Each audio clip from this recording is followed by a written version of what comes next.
Hello there guys, this is Dino Man here, and today I will be reviewing the 2013 Safari Ltd Diabloceratops. So without further ado, let's get into it. First up, its pose. So this figure is obviously in a walking pose with this foot just beginning to touch the ground and this foot beginning to lift up as is walking. Its head is also held nice and high, so maybe it's walking through some larger vegetation or whatever, and it's holding its head up so it can see. Also, there's a nice little flick in the tail, which is very nice to see. It really helps give the impression that this thing is walking and, moving along. And the head isn't just perfectly straight either. It is kind of tilted to the side a little bit, which is also very nice to see because its head wouldn't be perfectly straight if it was walking in real life. So I'm going to give its pose a 8 out of 10. It's nothing too original. I mean, it is just a walking pose, but I still think it's very nice. Next up, detail. Now, unless I've gone crazy, this is the first figure I am reviewing that has individually sculpted scales. And these scales cover its entire body, from the underneath all along. The only spot it doesn't really have them is it's kind of lacking on the individually sculpted scales along that region and right there, along there, but that's just, of course, where it has the words, so that way you can read it.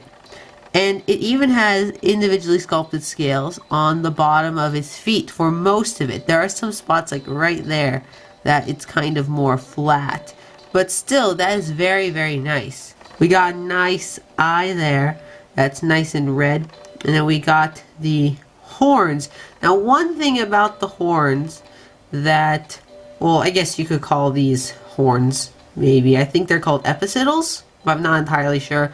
But one thing about them is they're not really textured at all, because in real life, horns and this kind of stuff aren't perfectly smooth. Like, I mean, this outer shell would probably have been keratin, and just looking at, like, fingernails, you can see that they are not perfectly smooth. They have all these divots and everything in them, which would have been nice to see on here.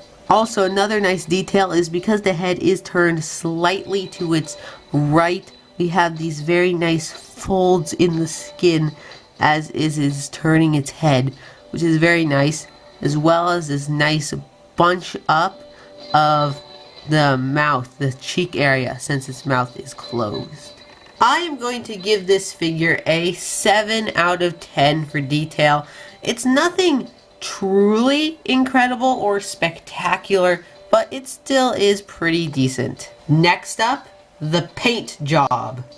Now, this figure has a tan underbelly with this much darker, almost like a black to dark green top, and it kind of very nicely fades into this. It's like been dry brushed or whatever you call it on, which is very nice to see. It looks like the underside we have this almost white tan that I believe the color of the plastic, with this more tannish color applied on top of that to really help kind of add to the realism of it. It's got these brown hooves that are very nice to see indeed, and most of the paint job of the animal is fairly simplistic. It's kind of just, the darker on the top with this lighter tan in between, and then at the very bottom just this almost white tan. But when we get to the head is where we start getting some more colors and just that. It has a red eye, which is very neat, and I think they put it there because of this animal's name. This animal is Diabloceratops, which means devil horned face. So that's probably why they did that. It also has this very nice gloss that they applied to it, this very nice wet finish or whatever. And then on the top, this is very interesting. They painted the frill red, which is very nice, but instead of doing the classic eye spots, they instead did these circles, this circle in the center, with all these dots all around that are perfectly circular, which I think is very nice to see. I like people not just going for the typical eye spots. Moving on to the beak, most of it is painting brown, but it does have this thin stripe of darker brown running along the edge of it. The nostrils are painted black, the ear holes are not painted, and the horns are of this nice brown color with kind of like, in some areas, this mixed of the darker coloration, this darker green or whatever that is covering most of the body. It's very nice to see that they're not just one big flat color. I'm not sure how well that's popping up on camera though, but I assure you it is there. So overall, I'm going to give it a 7 out of 10 for the paint job. Most of the body is rather simplistic, but does have some more reds on the head, which is very nice to see. Now, paleontological accuracy. Now, this is actually the first Ceratopsian I am reviewing, unless I'm getting that wrong. And this is very nice, a very nice representation of it. So first up, let's go on to the feet.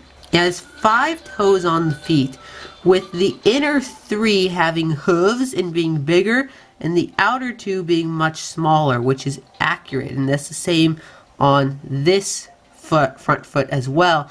And moving on to the back, we have 4 toes. 4 toes back there, all hooved. I do think that this toe might be a little high on the foot. I think it should have actually touched the ground, but I'm not entirely sure about that.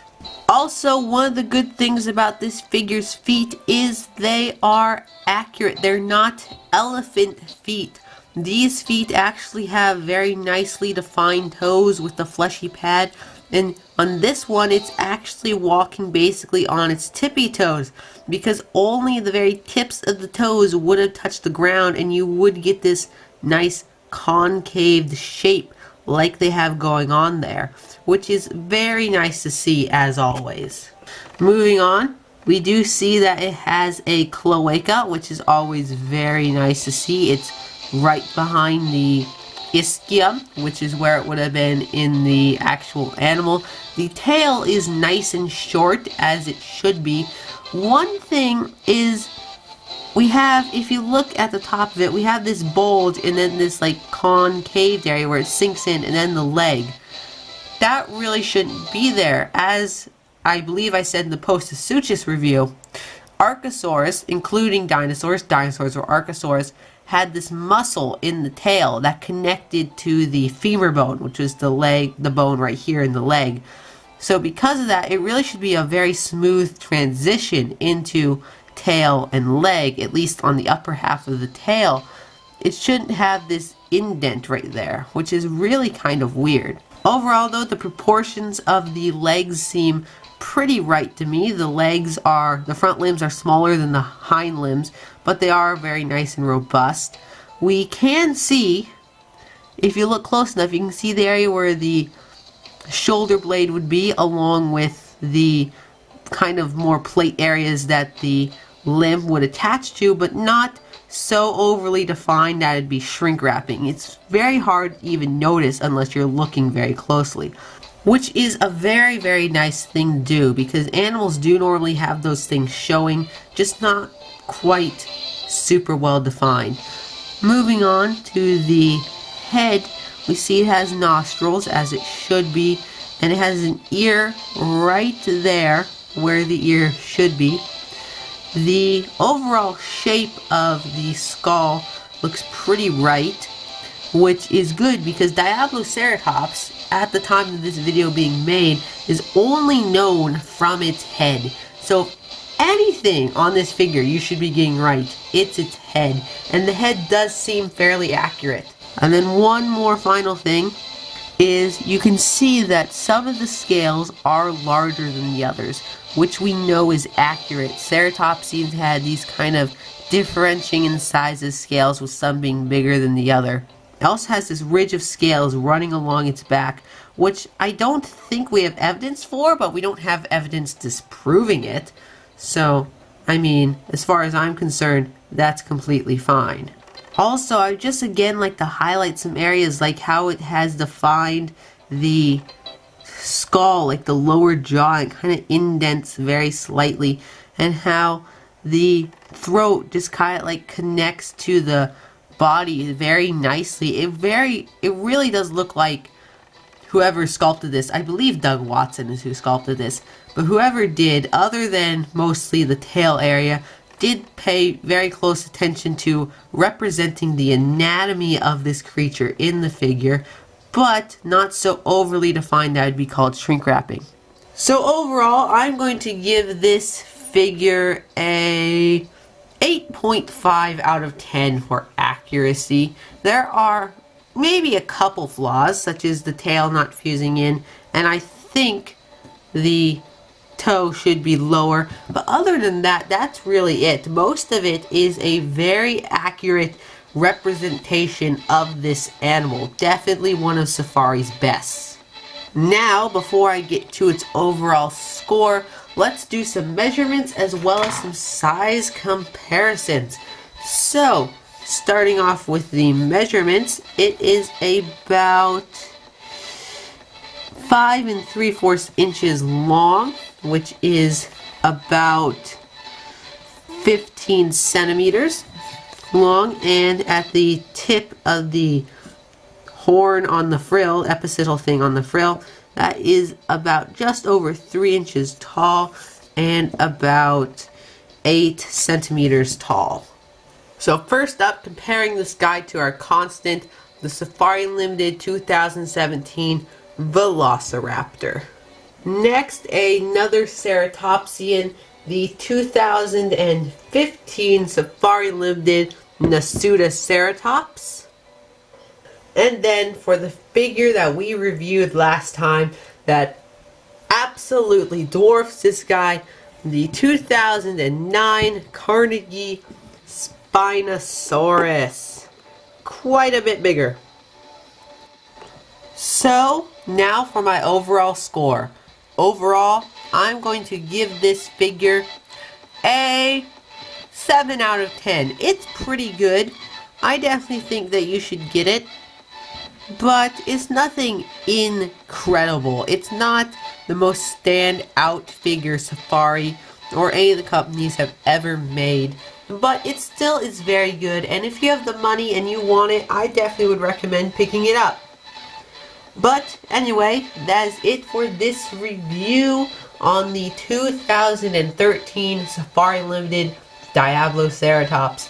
My next review should be on the 2014 Safari Ltd Pachyrhinosaurus. I will see you all then.